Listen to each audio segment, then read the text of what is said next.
We're going to start. Welcome everyone to AIARE's Tuesday Night Education Series. Tonight it's our pleasure to have panelists from Scott. We've got tuning in at 2 o'clock in the morning from Europe. We have Nico Bardoner. He's the International Product Manager for Winter Backpacks. And we have McKenna Peterson. She's a professional big mountain skier and she's been a Scott athlete since 2008. I am going to stop talking very soon because no one's interested in me. We've got these experts and celebrities from our world to talk to you about airbags. But feel free to use the chat. Feel free to interact in the chat. But if you want questions answered by our panelists, please put those in the Q&A. And I'll make sure that function's turned on. If any question pops up, park it in the Q&A, and we have plenty of time in our presentation to address some of your questions. We'll run up right till 7 o'clock answering Q&A for as long as your questions keep us going. So yeah, Q&A, questions in the Q&A, and all other interactions in the chat. And without further ado, I'll hand it over to our hosts, our panelists, Nico and McKenna. Hello. Thanks for the little introduction. I have prepared a little presentation that I would like to share because I think it's always a good base, to show some slides and have a bit of talk from my side first, and to fire up also the Q&A a little bit. So let me share my screen now.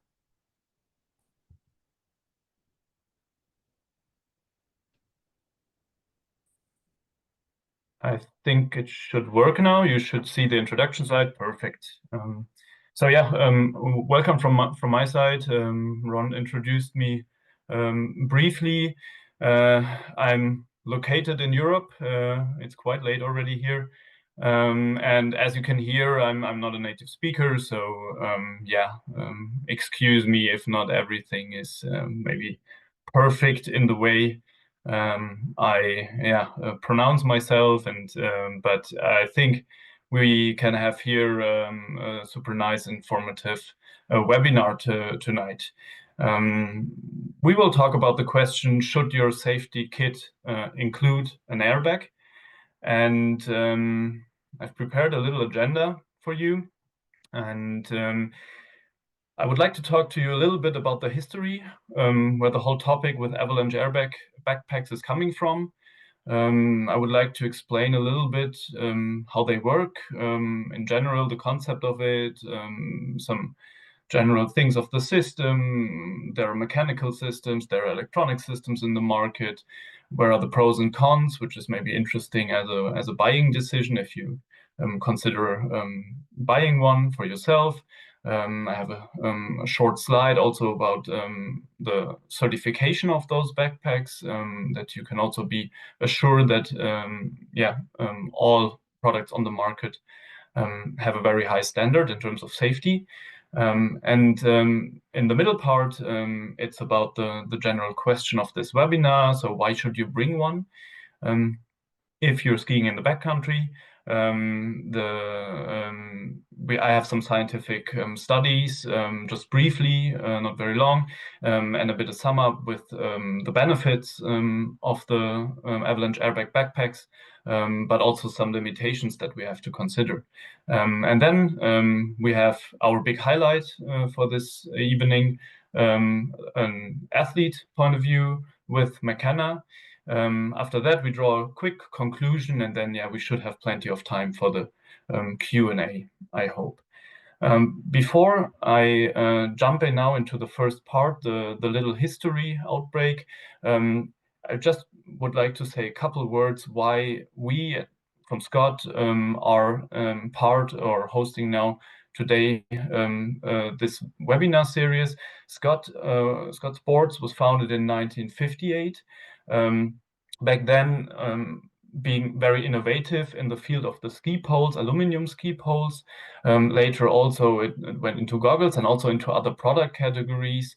Meanwhile, it's not only winter sports. We're very big and famous also in the bike sector. We do motorsports, we do running gear, and But since the very beginning, we have been into winter sports, and we stayed with it. And it also involved that we are meanwhile offering basically a head-to-toe offer.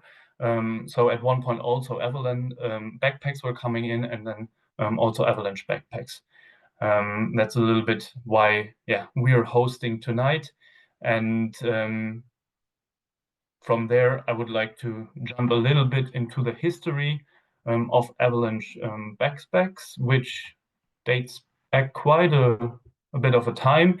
It started all in the 1970s, when a German mountain ranger, a hunter, called Josef Hohnester, experienced something when he got caught in an avalanche, actually.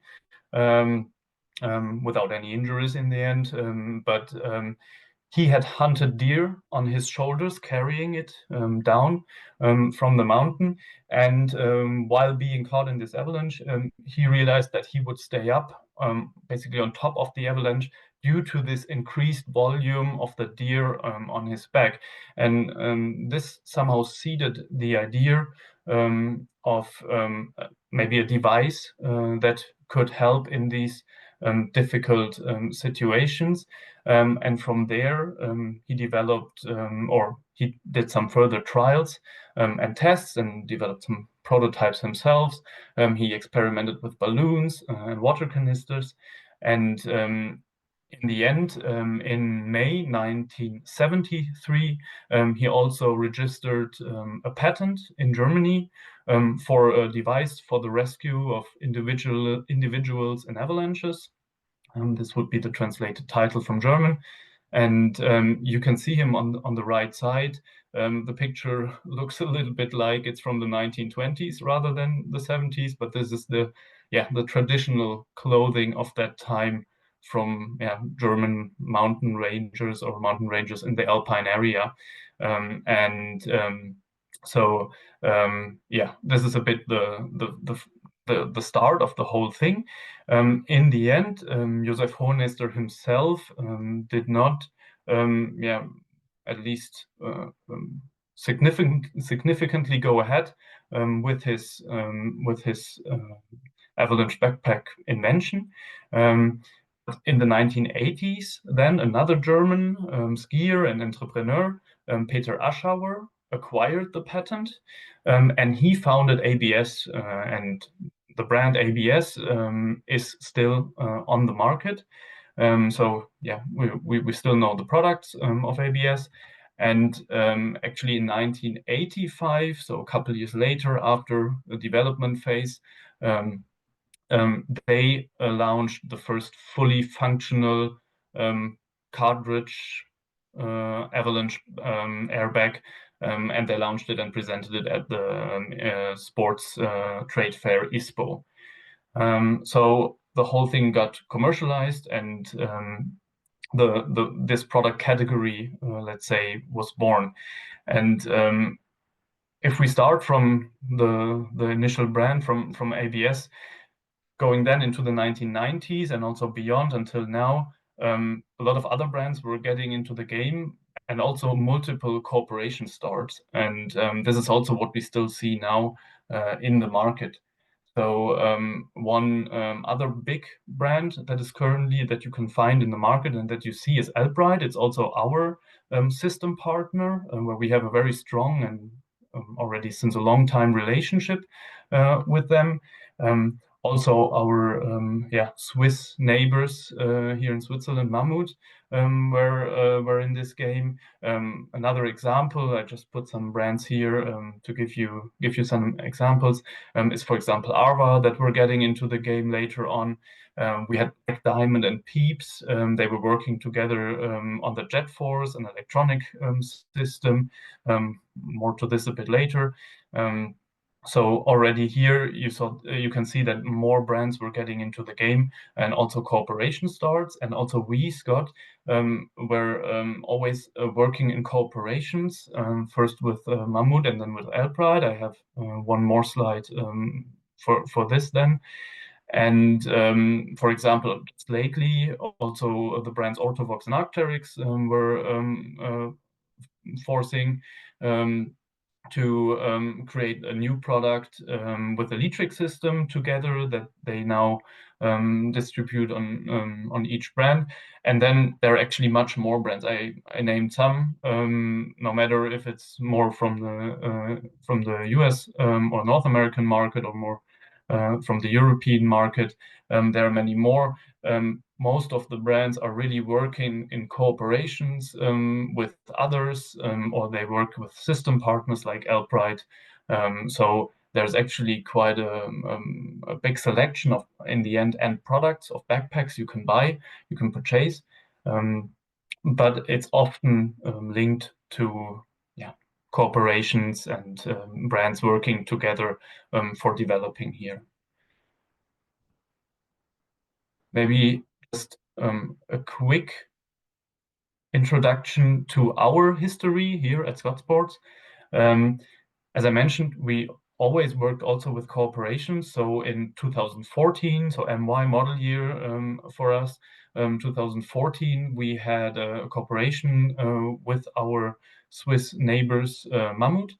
And but from there, we actually quite quickly switched to work together with Albright. Albright in general is a system brand that is basically offering the Avalanche system to various brands in the market. We were the initial one working with them, and we are still in a very close contact. They are just 1 hour from our headquarter, and we are still supporting each other also in terms of development and driving innovation further. So on our side, we then partnered with Albright, as mentioned, starting also with the cartridge systems that we will talk about later, and then moved beginning of model year 2019 also into the electronic system that Albright is meanwhile offering. So yeah, this shows you a little bit that our history is mainly focused on a cooperation together with Albright. So in the next slides, you will also see a lot of our cooperation partner. That's it for this little history part, just that you know where the whole story is coming from. Now I would like to transition and to explain a little bit how the whole concept actually works. So if we say, or if we have a look on basically the idea behind, I said already, okay, the balloon functions as a bit an added volume to the user's body. And the idea is, as you can see on the right side on this little drawing here, that's of course very easy way of showing it. But if you really get into an avalanche situation, you get caught in it. That then the increased volume of this balloon helps you to keep you, the skier, the snowboarder, at least near or at the snow surface. And this is done due to the granular convection, or we call it also the muesli effect. And this is an effect that larger items in a moving environment like an avalanche, where a lot of chunks of snow are moving, this effect describes that larger particles are then also more on top, and it's called muesli effect because you can see this on, for example, in your muesli jar or the package. If you shake this jar with muesli, you will also see that the bigger nuts and the bigger flakes will stay on top, whereas the more fine material, the smaller flakes, for example, will go further down. So it's making use of this effect, keeping you then nearer or even at the snow surface in the best case. And as asphyxia is the primary cause of death, as it was found also in studies, when we talk about critically buried avalanche victims, that's a huge advantage if you can stay closer to the surface, to either not being buried at all, or at least not critically, or to help you being found and rescued earlier. There are multiple videos that you can see, so I can recommend to go on YouTube. Ron, you can maybe also put a link into the chat where you can see a little bit how this can look like. But yeah, feel free to, maybe after the webinar, just go on YouTube. There's just some quite impressive videos to see how the whole concept can work. Coming to the system itself, so how the whole thing works. In general, the most important part is for sure the balloon. This is usually stored in a separate pocket in the backpack.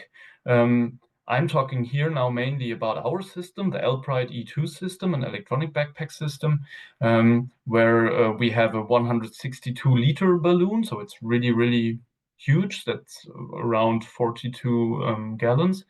And this is then attached, in our case, with 5 attachment hooks that need to be really, really strong.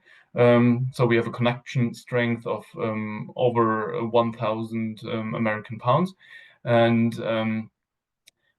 in order to also stay together in case of an avalanche situation, that not the balloon rips off. And so this is basically how it's attached. And another important part of the balloon is that it's coming in a signal color, which is also, of course, very helpful in the worst case scenario in an avalanche to be spotted. So yeah, the balloon is a very important piece. Then all systems work with a trigger, with a little handle that you have to pull. Once you get into this situation, this trigger is usually placed in the strap of your backpack, either on the left or on the right shoulder.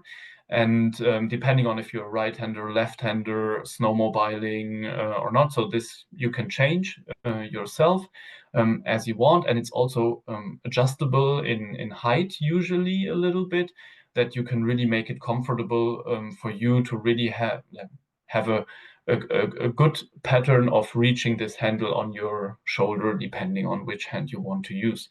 Also, this one is coming in a signal color, which is also very important in my opinion, because I mean, a situation like this, where we all hope, we will never get into it, is immediate panic mode, of course. So yeah, therefore, what is maybe seems to be very easy while training it in a controlled environment where you can do a very like controlled movement and go to the trigger and pull it, is actually in the real world not happening like this. It's more a panic thing where you really need to be able to see, find, and somehow grab this handle.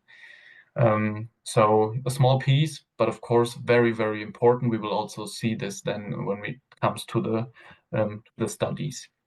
Then let's talk briefly about systems. So the first system that I also showed in the history part, so the first generation, was a cartridge system.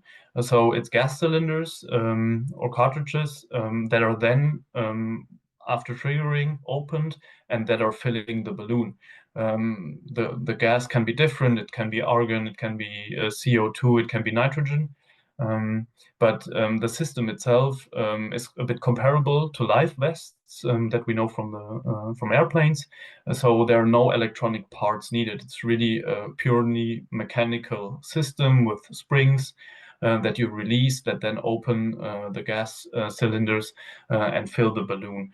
And it's the first generation of backpacks, but it's still up to date. So the system is still on the market. But meanwhile, there are also electronical systems.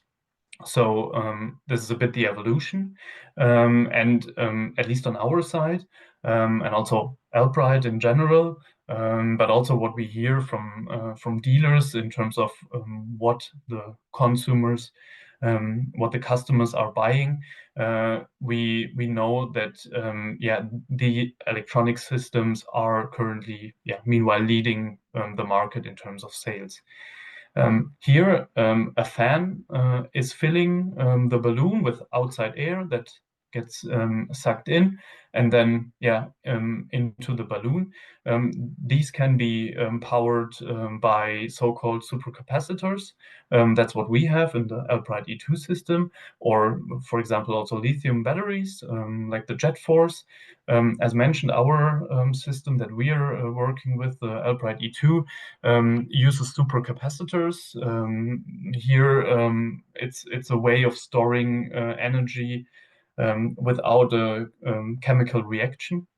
So this is very beneficial in terms of the performance in different temperatures, and especially cold temperatures. So we know basically all, I guess, from our phones and from our own experience, that cold temperatures and batteries are not always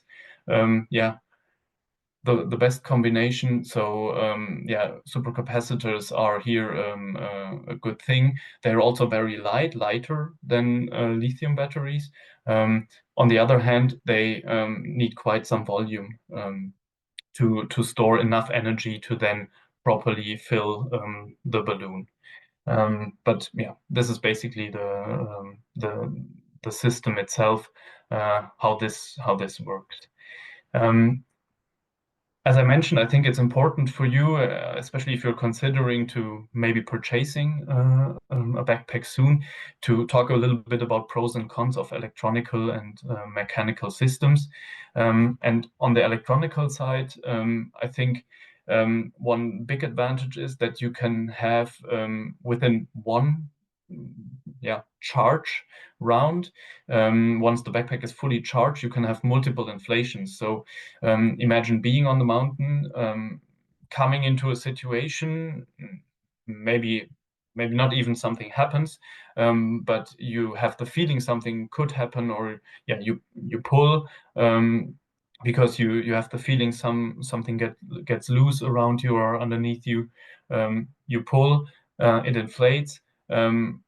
Everything goes well, everyone's happy, that's good. But then with electronical systems, you have the opportunity to just fold it, and the batteries that are in the system will then recharge the supercapacity in a way that you can again do another inflation then or while continuing your free ride or touring adventure. So this is already good. And another big advantage, I think, is testing and training. That's also possible with the cartridges, but cartridges then you need to replace, refill. That's always coming with costs. And so testing and training, I think, for me, is a huge pro for electronical system, that you can really get yourself used to your system.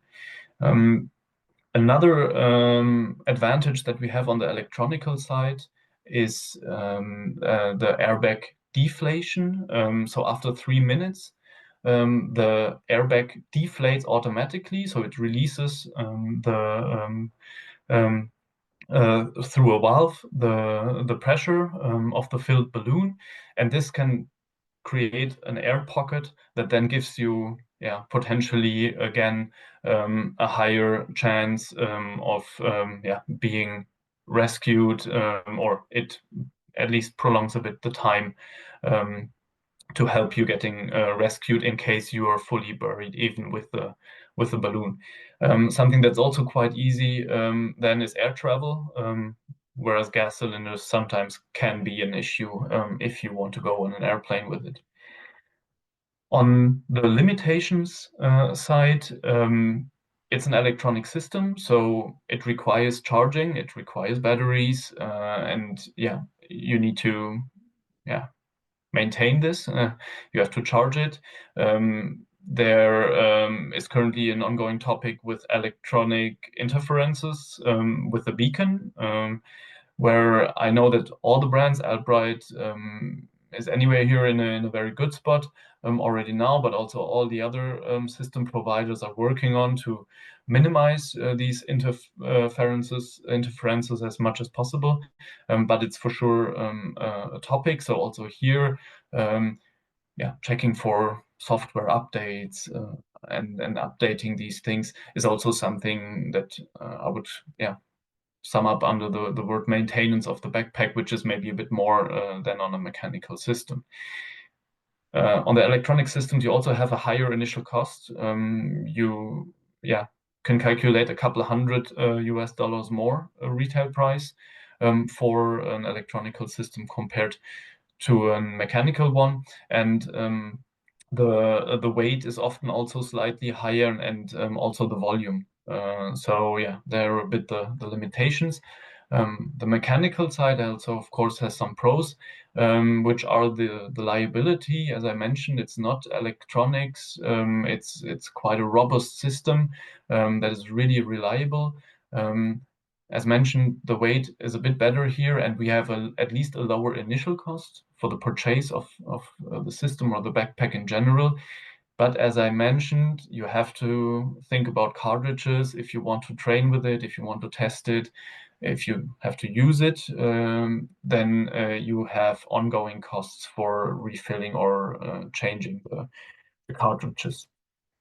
On the bit limitation side of things, we mentioned, or I mentioned already, the single inflation that we have. Also, cartridges or refilling cartridges is linked to a certain availability. If you're in a big resort in North America or in Europe, it's usually not a problem. If you're a bit further out, then sometimes even access to refilling or to replacement cartridges can be a thing. Then the extra costs that I mentioned, and also here the air travel, can sometimes be a topic that can create some problems if you want to travel with your avalanche backpack.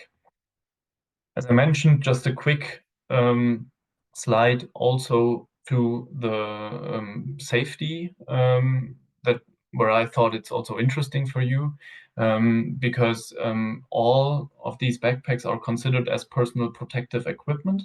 And there's a European standard for mountaineering and equipment for avalanche airbag systems that they need to fulfill, that all products need to fulfill on the market, at least for the European market. There is no ASTM standard or something comparable in the US, but also as all the US brands offering backpacks, all, at least as far as I know, all brands you can buy currently on the market are fulfilling the European standard mentioned here. And just a quick word to the test protocol. Also here, both parts are tested. So on one hand, the activation system, the system itself, in general, that's about, for example, the force of triggering. How hard do you have to pull to start the inflation? The time, how much long it takes to fill the balloon, the volume of the balloon, the effect of temperature and snow and ice on the system. All this is tested. But also the carrying system, and this is also very important, is tested. So the connecting to the balloon, that's the top right picture, where basically a test is made in order to see if you can pull the backpack and the balloon apart, that you rip off the balloon in an avalanche situation.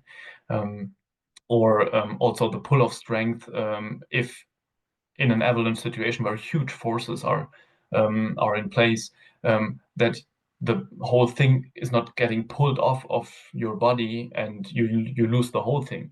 And also general topics like handling the materials, and also some ergonomic requirements are tested in these tests. That's a bit the basic very short, but we can then also maybe discuss in the Q&A if there are some more questions. I would like to come briefly to this question: why should you bring one? Because that's, I think, why we are all here.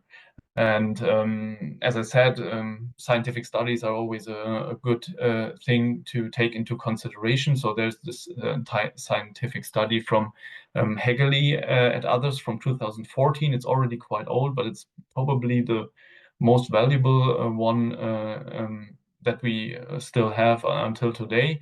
It's a bit of retrospective analysis where researchers examined a data set of avalanches, of accidents in Europe and in North America, and testing or checking for the effectiveness of avalanche airbags.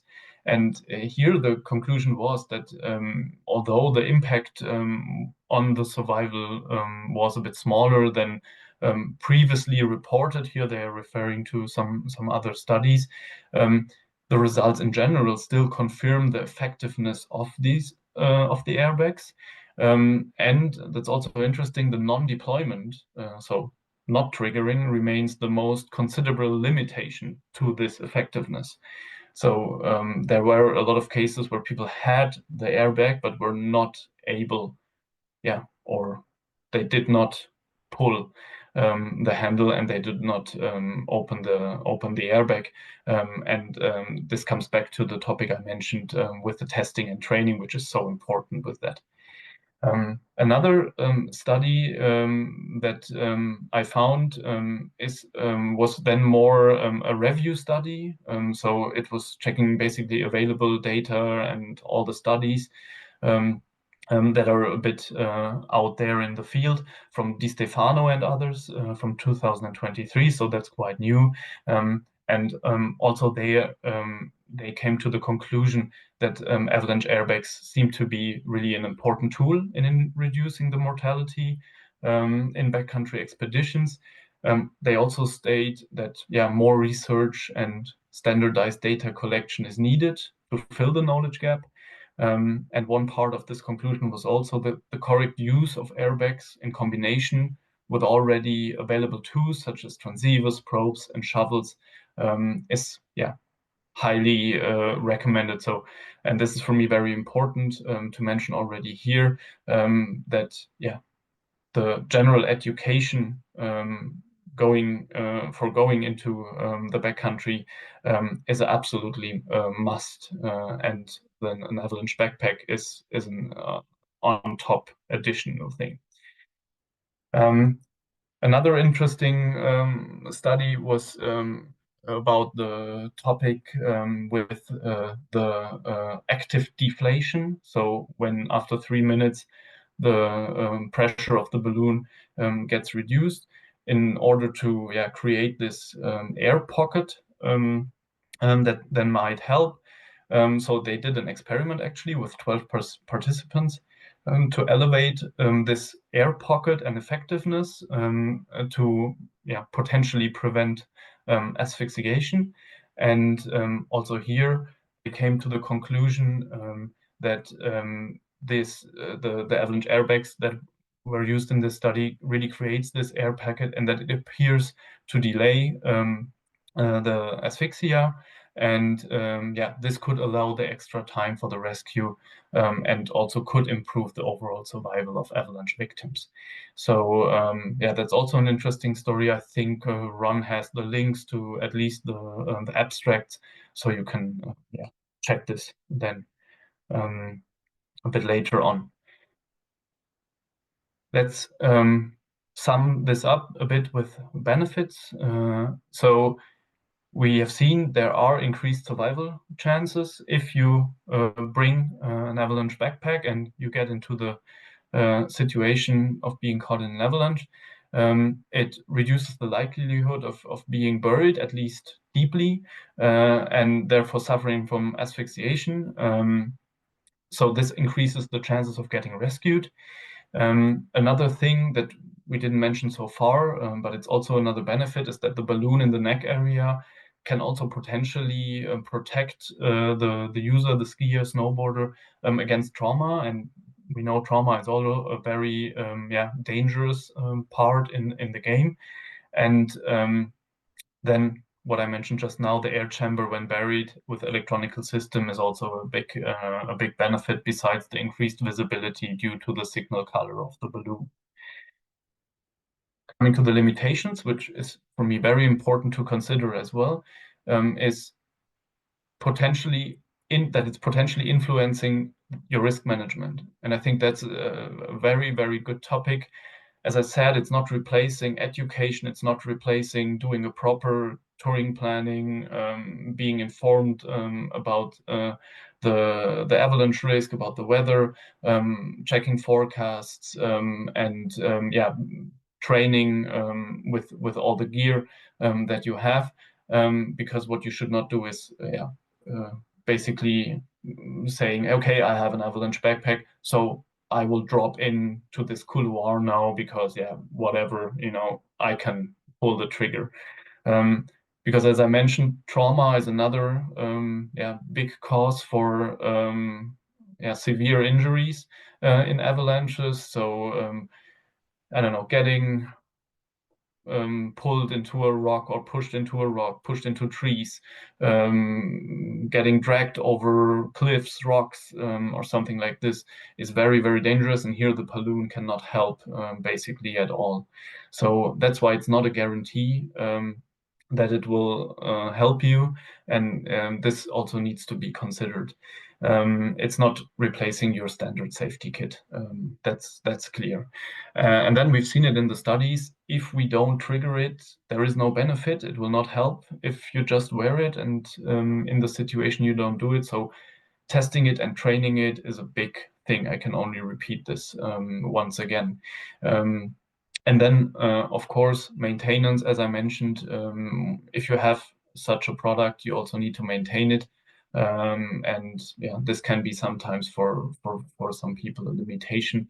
And then, of course, cost. It's much more expensive than the usual touring backpack. And weight and volume is also, you have to carry the thing, especially if you're touring a lot or you do really big climbs where weight is really a factor. This can be a limitation for you. But that's a bit the sum up. And this should hopefully help to give you a little bit an idea of the whole system and how it works. But I think the most interesting part would be now to switch to Mechana, because an athlete point of view, someone who is out there in the winter almost every day, I think is much more valuable than the basic facts that I can present here on my slides. So I would like to hand over to McKenna Peterson. Thank you, Nico. That was awesome. Very well done. Hi, guys. I'm McKenna Peterson. I'm a professional big mountain skier and a Scott athlete. I have been backcountry skiing for almost 25 years and skiing professionally for about 15 years. And I want to quickly share some of my real world stories and why I choose to ski with an airbag pack. So around the beginning of my ski career, I was skiing with a group of friends and industry professionals in Washington. We had a great trip, wonderful snow, high stoke, super fun. And a few days after I left to head back to Utah, where I was living at the time, the crew I had been skiing with were involved in an avalanche. And of the 4 people that were caught and carried, 3 of them died. And the one who was wearing and deployed their airbag survived. And not long after that, one of my main ski partners was caught in an avalanche that fed into a very nasty terrain trap. They were wearing and triggered the airbag, and my friend was uncovered less than a meter under the snow in a debris pile that could have easily buried them 2 to 3 meters deep. They survived. Over the years since, I have lost loved ones to avalanches where an airbag pack would not have made a difference in the outcome. And I have lost friends to avalanches where an airbag pack could have potentially saved their lives if it were being worn. And all of these experiences have led me to choose to wear an airbag, charged and ready to deploy almost every day I go in the backcountry. The only times where I'm not wearing an airbag is when I'm on big springtime missions where weight is a significant factor in my travel plan and the avalanche hazard is low. So whether I'm heli skiing, snowmobiling, touring, guided, unguided, professionally, or just out with my friends, I have my airbag. And the way I look at it is that when I choose to recreate in avalanche terrain, I make the best decisions I can given the information and tools that I have accumulated. I see an airbag pack as just another tool that, given the worst case scenario, could potentially save my life. And that's all I got for you.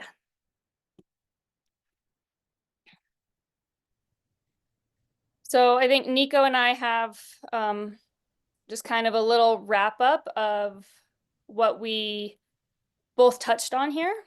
And then we should go into the Q&A. Yeah, exactly. Thanks, McKenna, already. I will let you explain our conclusion a little bit. So Nico and I kind of agreed that this was a good wrap-up conclusion. When we choose to play in avalanche terrain, we assume some level of risk. An airbag pack, in addition to the required safety gear for backcountry travel, can increase your chance of survival when involved in an avalanche. So why wouldn't you carry one?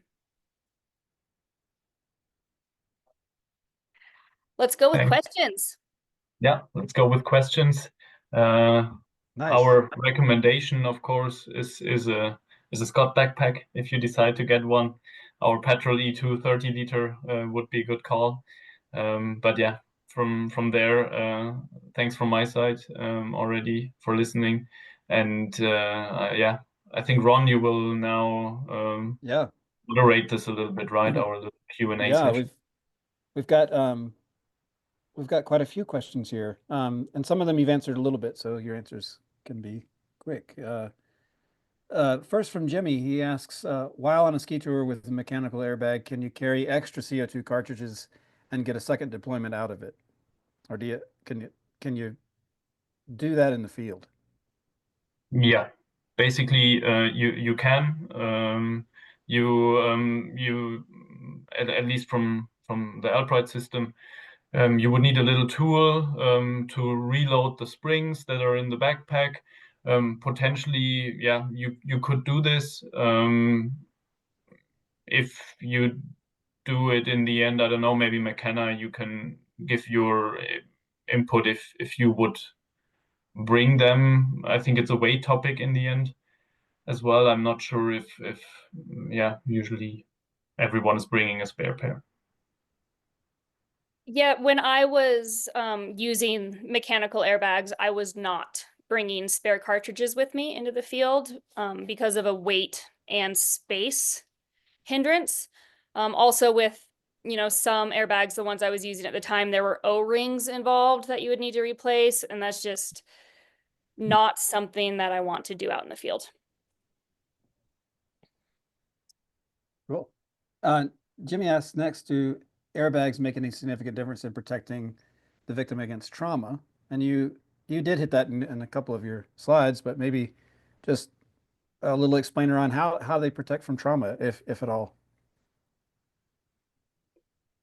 Well, what I mentioned already is a bit the balloon that is, at least in our system, really forming around the head area, that then, yeah, could potentially also protect you a little bit.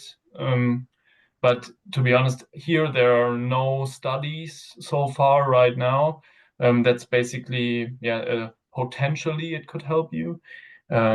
Very hard to judge, yeah, in such a complex situation where it's about, yeah, like all over the place and everything. And yeah, terrain traps, McKenna mentioned it, rocks, trees, and everything. Yeah, I would say there is a chance, but there's also a high chance that it's maybe in your specific case then not helping you. But yes, it can. Nice. Next, Garrett asks, do the electronic systems have a deflation function?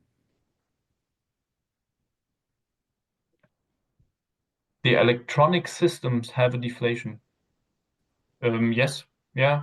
I mean, this is what we explained. It's meanwhile even in the standard, so they have to deflate, and they deflate after 3 minutes. Cool. And is Garrett then asks, is there a difference in rate in terms of deployment between the mechanical and the electric? Like how fast it deploys? Is it just one faster than the other? Yeah, but it's there's also a standard, like the time that is, yeah, that you should need in order to have it then fully deployed. And yes, the mechanical is slightly slower usually, but we're talking about like 1 second or something. So yeah, it's very, very little, the difference, but it's a bit hard to say because there are so many different electronic systems on the market that work differently. And for example, supercapacitors are that we are having in the upright system are they release the energy very, very fast. So yeah, the deployment time is actually very, very good. But of course, like the gas cylinders, once they are poked, this is also very, very fast, and that's why usually you are a little bit faster with the cartridges, but not significantly, and all have to, yeah, be in the time limit that is given by the standard.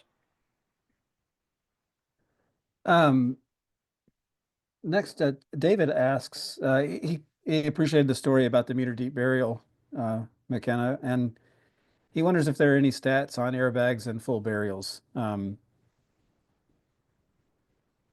can you talk about whether or not you solo tour in avalanche terrain? Does the airbag give you any, I don't know, does it give you any more confidence when you're alone?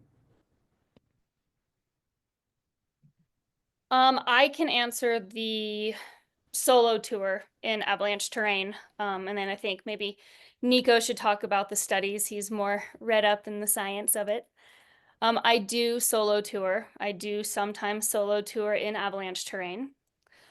And my airbag does not change my decision making with that one bit. So I would say it does not bring me more confidence. I have the confidence that I have going into the day based on my tour plan and how I've assessed the weather in the snowpack, and that does not change based on whether or not I have an airbag. Cool. And then, Nico, other than the three articles that I already linked in the chat, do you know of any other places where David could go dig for some stats on airbags and full burials? Actually, not that I know from now. If it's about, yeah, burial deepness, like the depth of burial, I don't think that this is that this was monitored, because the studies that were then, yeah, I think the data they can use from the avalanche accidents is not as precise that they talk about this. And as far as I know, there is not an experiment study that was somehow, yeah, trying to simulate burials in that way that you can make the link to the avalanche airbag. Not that I know. Let's see. Over in the chat, Ian's curious about how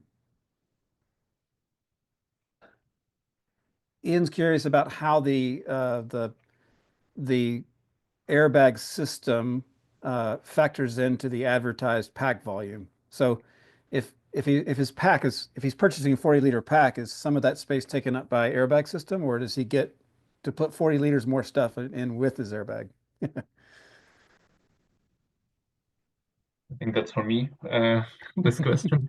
Um, it's, I mean, that's a bit actually hard to answer the question, if you want to answer it general, because there is no real standard how to measure the volume. Basically, all backpack brands out there do it in the same way with little volume balls that you put into your backpacks and measure this. So it's a bit, yeah, there's no rule for this.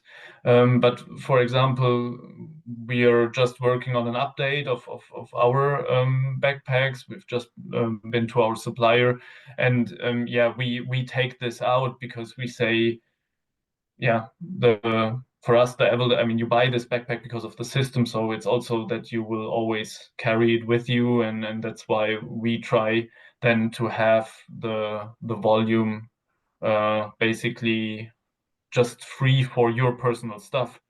But what, for example, is in there is the safety compartment, where you have your shovel probe. For example, this is in, yes, but the system itself, we always, yeah, not take into consideration. But it could be different for different brands. And as I said, even the whole volume thing for backpacks in general, no matter if it's Avalanche or not, is a bit, yeah, a thing, because there is no real standard given how a brand like us or others have to do it. So there's always a bit of a, yeah, some differences. You also see this in reviews of backpacks sometimes, that, yeah, they say, yeah, it's a, I don't know, a 32-liter backpack, but we have the feeling it's not really that much. And this has nothing to do in the end with the system or not. I hope this answers a bit the question. Sorry, there's not a general answer. I Hey, think you added some nuance to that. Go ahead, McKenna. Nico, am I right in thinking that the E2 system takes up less space in the bag than the E1 system? Yeah, exactly. Yeah. Yeah. So there has been an improvement there, and I can imagine over time the systems are going to continue to get smaller. Yeah. Yeah. I mean, this is always the goal, of course. I mean, if you see the first cartridge systems, they were also like placed in the middle of the backpack and quite, yeah, very unfunctional in terms of how to pack the backpack. And then, you know, the new cartridge system and the new electronic systems are here much better. And then, of course, it's about, yeah, getting it smaller, getting it lighter with the same performance. But yeah, for us, for Albright, the E1 was bigger and the E2, which means that the whole backpack then can be a bit more compact if the system takes less space. Yes. William has a great question here. William asks if either of you ever had to pull your bag in a real avalanche. What was your experience with any real deployments? For me, luckily, no. I hand over. Same. I have never deployed my airbag on purpose. I have had a couple accidental deployments, but never on purpose, thankfully. And no one cares what I think, but I've never deployed mine in a real avalanche either. Thea asks the question, it sounds like we need more studies. Is AIARE funding any new research? And the answer to Thea is, I don't know. I don't know of any, but it is definitely a question worth pursuing. I know at the Colorado Snow and Avalanche Workshop, I saw some great work being done just testing people's tendency to deploy in some staged obstacles where they were told that something might happen and they were supposed to react to it. And I'm looking forward to more data on those behavioral studies. Next, Nick asks, why don't more companies produce pack independent bag systems? So like a system that could be put in any kind of backpack. what do you think is the design challenge with just creating something that could be put in any backpack? Yeah, the problem is that it would not basically stay connected to the backpack. So if you buy a backpack, there's quite a huge construction in the back, how the balloon is attached. I mean, we have the system with the 5 hooks. From there, like high tension webbings are then crossed through the back of the whole backplate of the backpack. Details are, it would go a bit too far now. But I mean, we're really talking about high tension trims and materials that withstand these forces. And that's why in the certification, it's also so important to test the backpack and the system and the connection of the both. And that would be a bit the problem. Basically, you would rip off this system very, very likely unless the backpack is very prepared for carrying a system, which then results in what we sell. So yeah, from my point of view, with the requirements we have, there is not a big chance of doing something like this. What's more possible is other construction like vests that we've seen out in the market, or things like this. But in general, having the balloon, the system connected to whatever it is, a backpack, a vest, a piece of apparel maybe, and this needs to stay on the body with these high forces that are happening in an avalanche. This is a given limitation that we have in terms of the development, and this would make it hard to put something just in whatever backpack. They would basically rip into pieces right away. Let's see. Let's do one more. Jimmy is curious, and if the airbag system interferes with his ability to bring a hydration system, like a water bladder and a drinking tube. Can they can he still use his hydration system with his avalanche bag? Mm-hmm. I mean, in general, yes, you should not try to put something in where the balloon is, or not. The problem is that this back construction that I just mentioned is fixed and given, also from the system supplier, Albright in our case. So what we cannot do is then making an extra pocket for it somewhere that is interfering with the whole construction of these straps. So this is not basically allowed, but all the rest is doable. I don't know, McKenna, maybe you can also give a bit an input if it's practical to do, because I mean, having 1.5, 2 liters, I don't know how many gallons that is, but close to the electronic system, I'm not sure. I would not use it. I use bottles. But yeah. Yeah, Nico, tell me if I'm wrong with anything I say here, please. Using a bladder and a backpack while out in the backcountry, obviously works in the springtime when it's warmer. And so I wouldn't use it all of the time. I wouldn't have that be my go-to for a lot of reasons.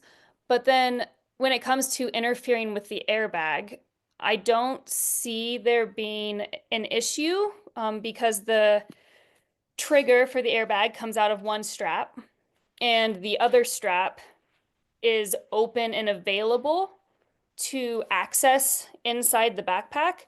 So in theory, you can put the bladder in the main compartment of your backpack and run the tube you drink out of through the opposite shoulder than your trigger and just kind of have it hanging out there. Is that correct, Nico, that you could do that? No, not really, because the trigger, the opening through, like where you change the trigger, is going into the airbag pocket. which is separate to the main And you don't want to compartment. interfere, yeah. Right. And there you cannot put the bladder in. That's why, yeah, you have the tunnel basically to put it through the mouthpiece, but so it would work, but it would end up in a place where, yeah, it should not be. And from there, you would not be able to get it somehow into the main compartment of the backpack. So it would be rather something, yeah, in the main compartment, and then you have to route it wherever. Basically, it's possible, but yeah, you can unfortunately not put it through the tunnels where the trigger is usually routed, because this would interfere with the basic construction. So this I would not recommend, no. And let's have everyone appreciate too that the backpacks are designed to work in a certain way. And as soon as we go and start tinkering and innovating outside of that design, we're usually that maybe has consequences we don't quite understand. So let's all, Yeah, I mean, yeah. as I said, the backpack is part of the whole system itself. So of course, if I say, okay, I want to, fine tune a little bit the helmet carrying system myself, that's one thing. But everything that is really this safety chain related, so that's the shoulder straps, the whole system, the pockets for it, where it's inside, the hip belt, the leg loop, everything. This is basically connected to this, yeah, we call it a webbing frame that builds the whole strength in the system. Here, absolutely not the field to do some experiments or build stuff by ourselves. Yeah. Post-factory mods, like let's all be careful with those. Yeah. Everyone, I would just want to thank our panelists. It's been a pleasure and a privilege just to hear your expertise and your experience. And let's all especially give a warm thank you to Nico. It's now 3 a.m. where he is, so we're gonna stop the Q&A there. If we didn't get to you, then feel free to correspond with the program team at AIARE and also just dive into some of the resources we shared in the chat. I bet the answers you're looking for could also be found there. Yes, as one more warm thank you to our panelists. Next week, our Tuesday Education Series continues with on March 4th, Better Partners, Safer Trips, How to Build Your Backcountry Crew.